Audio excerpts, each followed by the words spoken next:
Hey guys, what's going on? Third Street Reactions here. We're back. I'm Shane. Zakk. We're back here with Clone Wars. We're watching in chronological order. Zakk, we're on episode 51. And you remember what happened last time? Cad has to go there, Mm-hmm. and he's hired for a job to take C-3PO. Yeah. And he and R2 Yeah. go, because R2 wants to go to this droid spa, Yeah. and C-3PO is on the mission to get the Jurgen fruit. Yep. And, Yep. you know, he's gherkin and everything. But anyway, he goes and he gets kidnapped by Cad Bane because they think because he is Padme's protocol droid, that he'll have the plans for the fucking place. Yeah.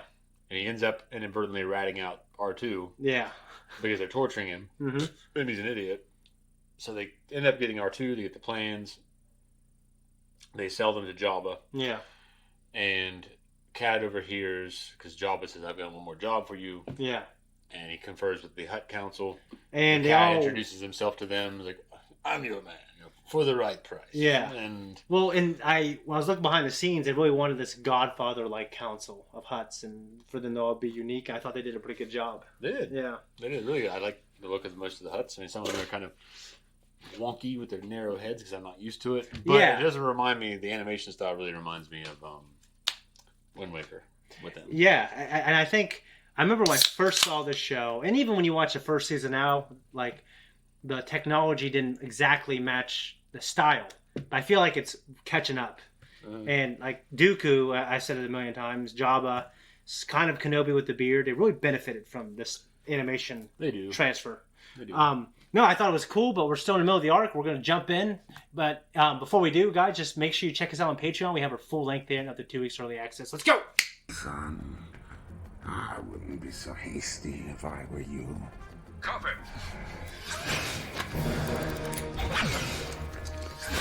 The rest of the room still got out. Yeah. How did Base the platform. Boba killed him with the fucking gaffing stick? Protesters against the war. We've taken care of. What some people overlook, like, Cad Bane was one of the greatest things about that show. Like, he was Well, fantastic. that show is not, overall, compared to especially the others, that show is not that good. But yeah, I mean, it's the characters kind of carry it. yeah. But I have to say, the heights, like the Boba stuff, like the flashback, and the Tusken Raider stuff. Well, Tamara Morrison's great in it. Yeah. Just watch. When I finished constructing my lightsaber, Obi-Wan said to me, Anakin, this weapon is your life. This weapon is my life. No, Anakin, That's not what I want. Not at all.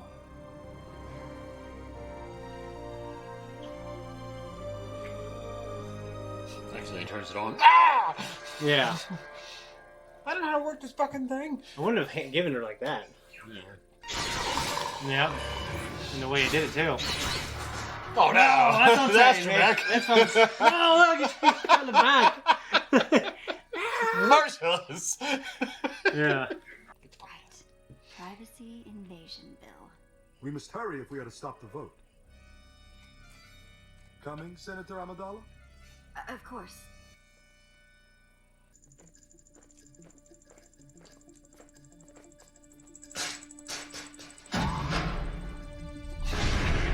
Revolver Ocelot.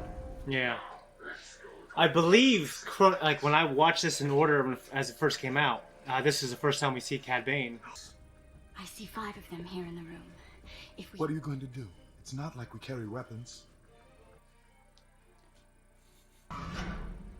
Chancellor Palpatine. Awesome. What is it, Yeah. Senator Freetar? What is it? I think Yeah. you should see this.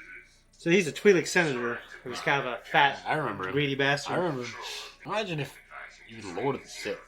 He has a grand scheme to take over the fucking galaxy. It's And some asshole yeah. shows up and just these little pricks in your side. Yeah. There is an emergency at the Senate building. Jedi Council, come in. Is anyone there? That's no use either, sir. They cut off all communication with us. He sounds French. They've cut off all Yeah. communication. The Twi'lek accent is normally French. That you release us immediately. The Galactic Senate will not treat with terrorists. Ain't you awful young and pretty to be a senator?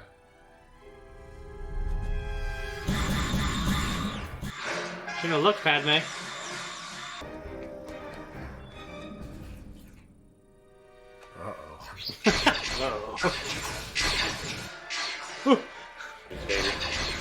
Yeah, he hasn't mastered that yet.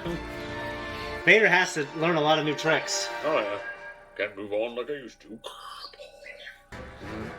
I didn't know this, but George forgot he's created THX, the standard that is in every single movie theater. Yeah, I knew that. Yeah. 'Cause when you mentioned Pixar earlier, I remember THX, but or the sound studio, but I don't remember that. Remember in Mandalorian, like how efficient they are? Oh, yeah. You have 2 more floors to check. Come on. We've got 2 more floors to check. The IG droid. Just like, okay.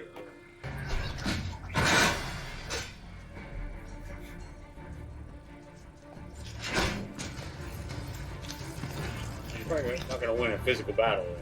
You gotta... Yeah.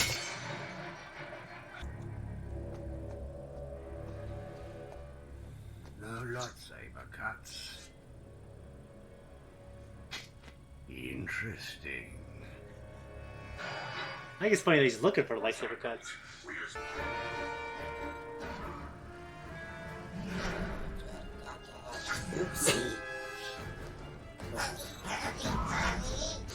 A golem. I know. Your friend there. Me? My ship will come and pick him up and take him to the prison. Once Zero has been released and is handed over to me, then your associate will be released. Understand? Blast it!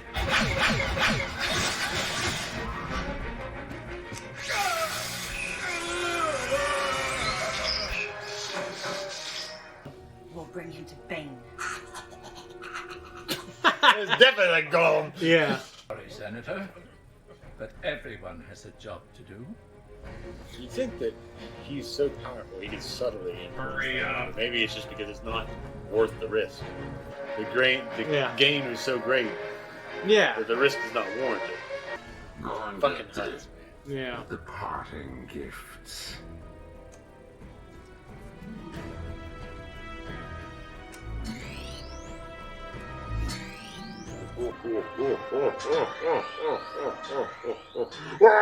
Yeah. We need to get to the landing platform. Is everything ready? Turn on the field. If you so much as breathe on one of these lasers. Over Ocelot. The case of the C4. Yeah.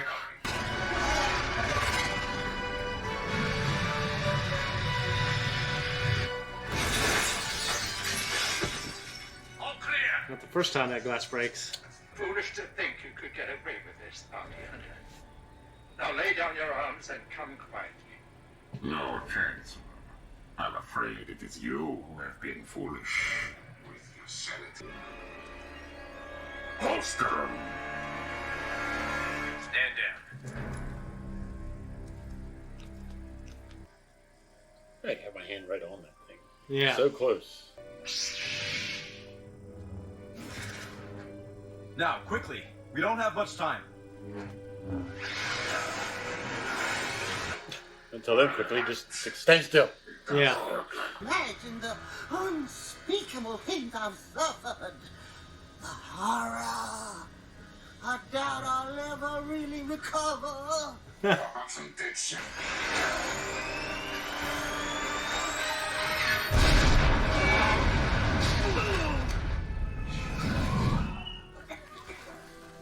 That guy's touching the side of that. It was fucking. Yeah.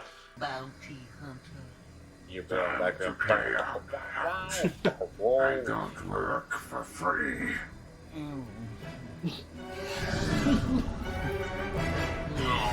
Guys, that was a reaction. His reaction. My rewatch. What'd you think, man? I liked it a lot Yeah. because I like that.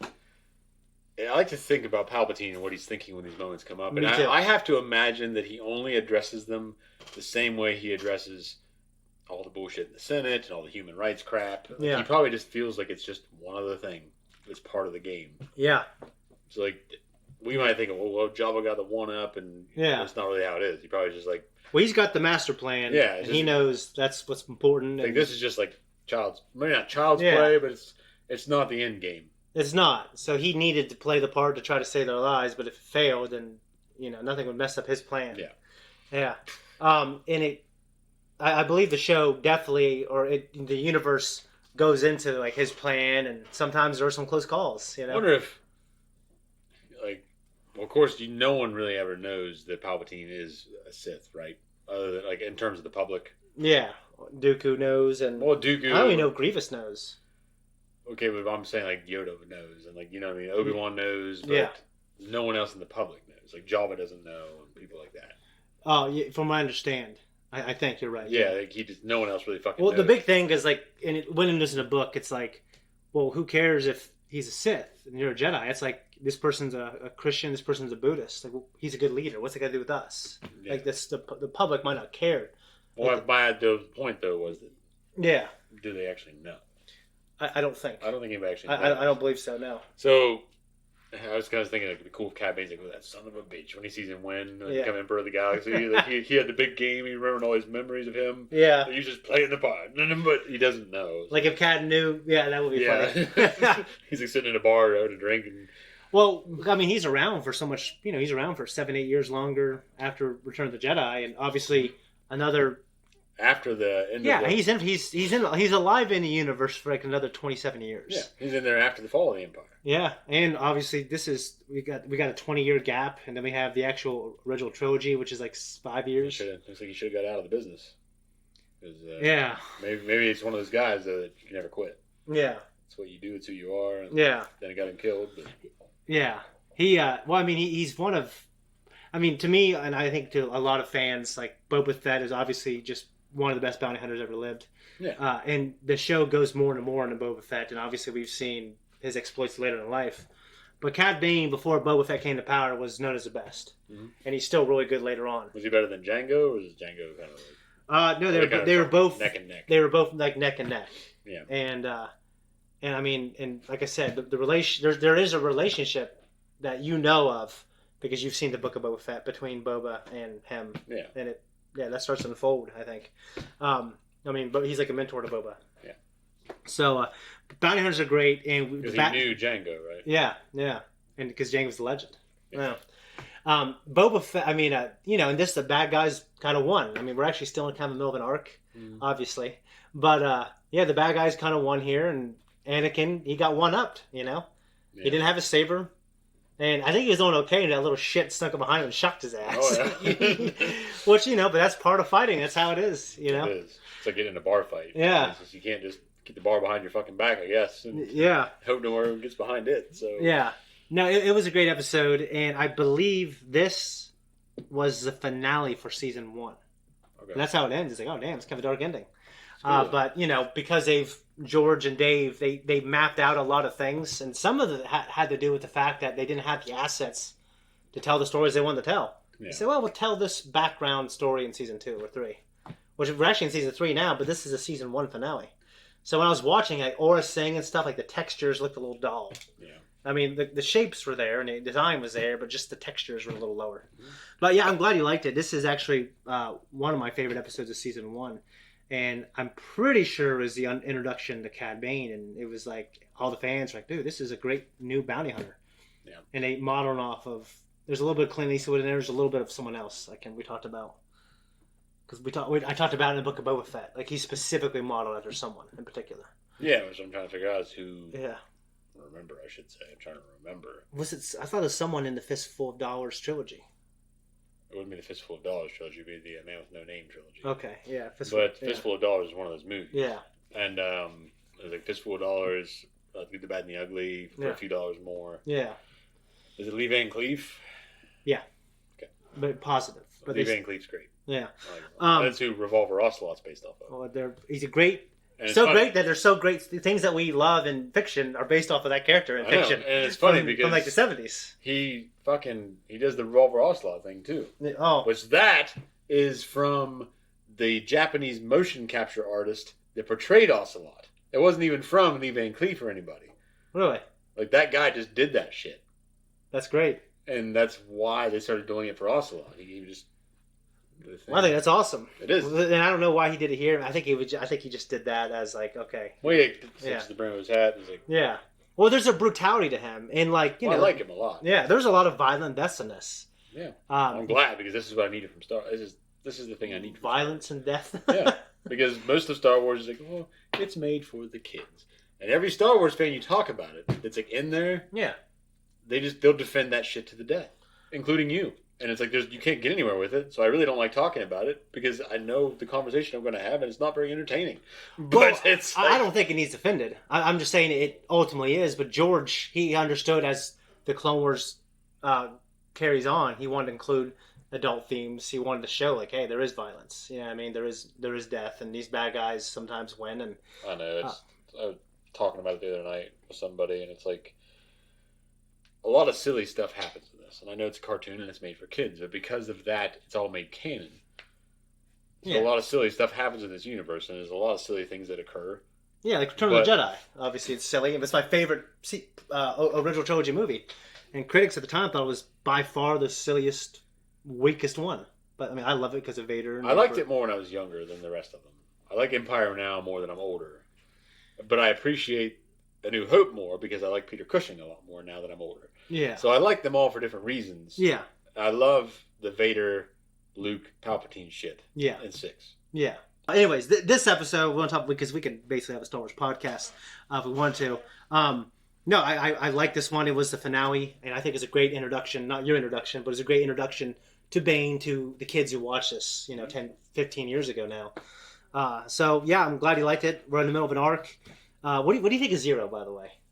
I mean, he's enjoyable. Yeah. He's like Gideon. Yeah, exactly. Not as enjoyable as Gideon, but he's great. No, but he's great because of that role. Yeah. I mean, I don't, compared to like Jabba, he's like a fucking... Jabba's a hard ass. Jabba's a hard ass, Yeah. and this guy's like, he's flamboyant. Yeah, he's flamboyant, but it's like so flamboyant it's funny. Yeah. You know what I mean? Like he's obviously... He reminds me of... Like the nephew who benefited from all the money of his uncle. He reminds me of the crab from Moana. What was his name? God, I can't remember his fucking name. But there's a New Zealander that plays that crab. Yeah. He's the guy that does Fart's voice. Who's? And Fart. Oh. And fucking Rick and Morty. God, what? Anyway. Well, it's like this Tomatoa is like the same way. He's a big flamboyant crab. Jethro. No. Go ahead. And he's Jethro Tull. I know. But he's this big flamboyant crab. Yeah. That's all about himself. And he's like, I know the crab itself was kind of based off of like David Bowie. Okay. You know how David Bowie had that kind of effeminate thing going on. Yeah. And regardless, he's David Bowie. Of course, made a big splash anyway. But he's great. I guess. He's getting the prestige. I don't prestige. particularly like a lot of his music, but his influence is felt in the things that I love. Yeah. Like Kojima evidently was a very big fan of David Bowie. I heard that. I follow him on Twitter actually, so he posts stuff on there sometimes about that. And of course it bled into Metal Gear Solid. Yeah. Things, so. Well, one thing. Prestige, you're right. He's also in Zoolander, and he's not. Which I need to see. David Bowie. But I think Zero, like, because there's talks of Zero potentially being in the Book of Boba Fett. He's in fucking Labyrinth. You've seen that, haven't you? So long ago, because I was in love with Jennifer Connelly. Like when she's a beautiful woman. Yeah. But he's he's like the goblin crazy. King. Yeah. Yeah. But he Zero, because Book of Boba Fett season 2 has basically been confirmed, and there's all this talks of Zero being in it. I would like to see a live action version because I actually think he's got a cool design, like that bluish. I like it. I didn't like him when I first saw him. Yeah. When I first met Zero in this series. Yeah. I was like, what the fuck? Because every other hut is like, and he's like, he's just, what do you mean? Yeah. Literally, he's like a Gideon of huts. Yeah. A Gideon Gleeful of huts. Yeah. But now at this point, it's just he's so enjoyable.